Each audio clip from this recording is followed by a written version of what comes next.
ನನ್ನ ಹೆಸರು ಕುಸುಮ. ಚಿಕ್ಕಬಳ್ಳಾಪುರ ಡಿಸ್ಟಿಕ್ ಗೌರಿಬಿದನೂರು ತಾಲೂಕು ಕೋಠಾಲ್ದಿನ್ನೆ ಗ್ರಾಮದಲ್ಲಿ ಬಜ್ ಇಂಡಿಯಾ ಸಂಸ್ಥೆಯಲ್ಲಿ ಗೆಳತಿಯಾಗಿ ಸೇವೆಯನ್ನ ಸಲ್ಲಿಸ್ತಾ ಇದ್ದೀನಿ. ಒಂದು ನಾಯಕಿಯ ಮಹತ್ವ, ಒಂದು ತಂಡವನ್ನು ಮುನ್ನಡೆಸೋದೇ ನಾಯಕಿಯ ಮೊದಲ ಹೆಜ್ಜೆಯಾಗಿರುತ್ತೆ ಮತ್ತು ಒಬ್ಬ ನಾಯಕಿಯಲ್ಲಿ ಪರಿಶ್ರಮ, ಸಹನೆ, ನಿರ್ಧಾರ ಬಹಳ ಮುಖ್ಯವಾಗಿರುತ್ತೆ.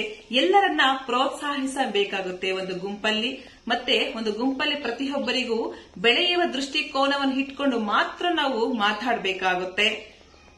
ಕೇಳಿಸ್ಕೊಳ್ಳೋದಕ್ಕೋಸ್ಕರ ನಾವು ಕಲಿಯಕ್ಕೋಸ್ಕರ ಪ್ರತಿಯೊಂದು ವಿಚಾರವನ್ನ ಕೇಳಿಸ್ಕೊಳ್ಬೇಕಾಗುತ್ತೆ. ಮತ್ತು ಎಲ್ಲರ ಬಳಿ ಸ್ನೇಹ ಬಾಂಧವ್ಯದಿಂದ ನಾವು ಸಹಕರಿಸಬೇಕಾಗುತ್ತೆ. ಒಂದು ನಾಯಕಿ ಬಹಳ ಮುಖ್ಯವಾದ ಅಂದ್ರೆ ಪ್ರತಿಯೊಂದು ವಿಚಾರವನ್ನ ಸಹನೆ, ಸಮಾಧಾನವಾಗಿ ನಾವು ಅರ್ಥ ಮಾಡಿಕೊಳ್ಳುವಂತಹ ಜ್ಞಾನ ಉಳ್ಳವರಾಗಿರಬೇಕು.